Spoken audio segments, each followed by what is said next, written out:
こんにちは。イラストレーターのののまろです。今回はアーティスル T16 という液晶タブレットをレビューしていきたいと思います。こちらはアーティスル様にご提供いただきました。ありがとうございます。こちらの液晶タブレットは 15.6 インチで実売価格なんと32,000円を切ります。すごい。アーティスルさんは台湾のメーカーさんなんですが、ダタブと同じくらいで買えちゃう液タブっていうのは実際に使ってみてどうなのかなっていうところを見ていきたいと思います。それでは早速開封していきます。まず箱なのですが、アップル製品のように箱を保護する箱で送られてきます。蓋の裏にも緩衝材が貼られていて、梱包がすごい丁寧だなって思いました。箱には Designed in San Francisco and Taiwan と書いてあります。デザインはサンフランシスコでしているみたいです。開封してすぐに見えるのが本体です。 15.6 インチはやっぱり大きいですね。続いてペンです。軽い。タブレット台が付属しています。こちらは6段階に高さが調整できるものとなっております。こちらはペンケースです。自分はこういうケース類などは合うものを一つ一つ探して買うっていうことが面倒なのであんまりしていないのですが、もともと付属品が充実しているのがすごい嬉しいなって思います。こちらのタブレットは電源が USB バスパワーのみで、電源なしでも動くのですが、 USB からの電力供給が足りない時に使う USB アダプターが付属しています。ペンケースの下に入ってました。取扱説明書と保証書、タブレットグローブとクリーニングクロスが付属しています。こちらはペンホルダーです。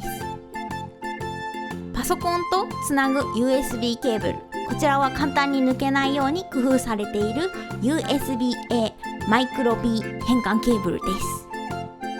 HDMI ケーブルと電力供給用に使う Y 字ケーブルです。 HDMI はタブレット本体がミニタイプです。あと回芯が10本とペン先リムーバーが付属です。回芯は素材が全部同じものみたいですね。では早速本体を見ていきましょう。本体はアンチグレアアンチスクラッチフィルムが貼られています。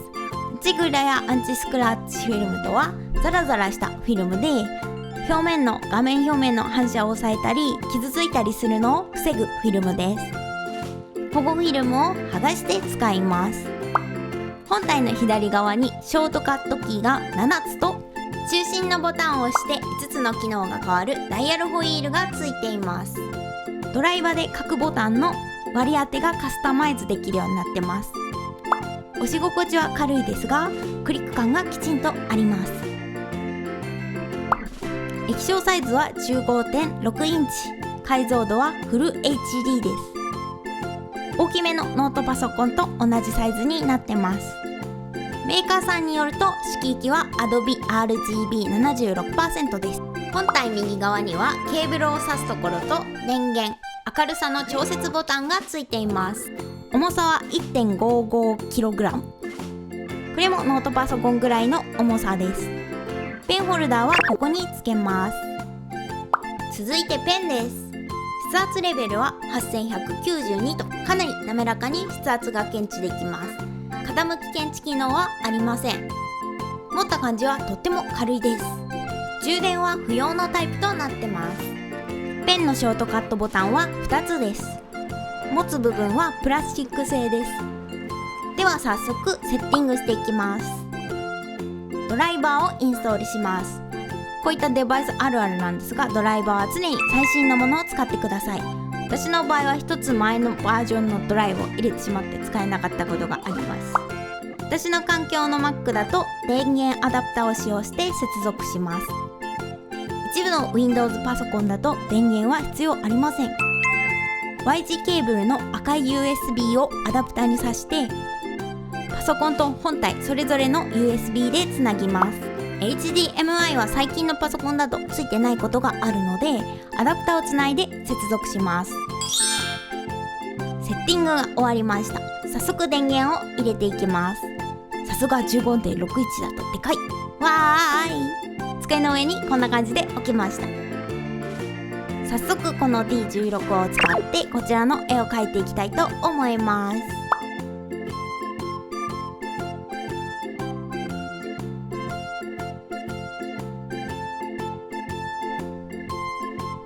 今回は創作キャラクターのベーシストのなぎくんを描きます。夏っぽい衣装デザインにしました。ラフは使い慣れている iPad で制作しました。アーティスル D16 では線画から塗りまでをやってみたいと思います。 iPad と比較してやっぱ大きくて快適です。液タブは大きければ大きいほど快適ですね。拡大して描く手間が減るので時間短縮にもなりますね。スタンドがきちんと本体を支えているのですごく安定感があります。気になる点としてちょっと視差が大きいなって思います。プリセット調整設定という自動の設定では視差が大きくてちょっと書きづらかったので、マニュアル設定といって自分で調節する機能も使ってみました。ですが何回やってみてもちょっと視差が大きくなってしまいますね。モニターの場所によってズレ幅が違うので思わぬズレが発生してしまったりします。細かいとこはちょっと書きにくいかもしれないです。アンチグレアアンチスクラッチフィルムに関してなのですが、書き心地が紙のようになる点はすごい書いてて楽しいなぁと思います。なんですが画面の色味がちょっと変わってしまって細かい部分が見えづらくなってしまうので自分はちょっと苦手に感じます。なので個人的には着脱可能なフィルムにしていただけたら嬉しかったなと思います。またこういうペーパーライクなフィルムは摩擦が起きてペン先が摩耗しやすいんですけれども、返芯が10本付属しているので使い始めてしばらくは心配いらないかなと思います。こちらメーカーさんがご配慮されてるんですかね。あと普段 iPad を使っているので画面がちょっと暗いなって感じてしまいます。液タブと比較するとそこまで差はないのかなと思いますが、Apple 製品のディスプレイと比較するとやっぱ輝度が低くなってしまうかと思います。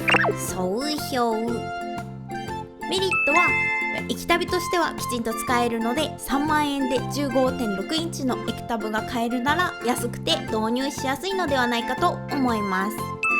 またタブレットスタンドなどの付属品が充実しているのもこの製品の良いところではないかと思います。こういう小物を揃えるとなるとより費用とか探す手間がかかってしまうのでタブレットにもともと付属しているのは良い点だと思います。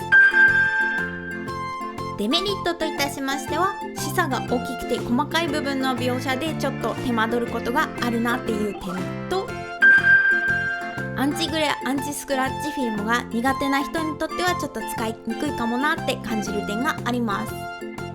この液タブが向いている方は絵を描くなら液タブがいいという方でコストパフォーマンスに優れた製品が欲しいと思っていらっしゃる方、アナログや板タブで絵を描いていてステップアップとして液タブを導入したいなっていう方、13インチなどの小さいサイズの液タブからステップアップをしたい方、これから絵を始めてみようという方の最初の1台としてご購入を検討されてみてはいかがでしょうか。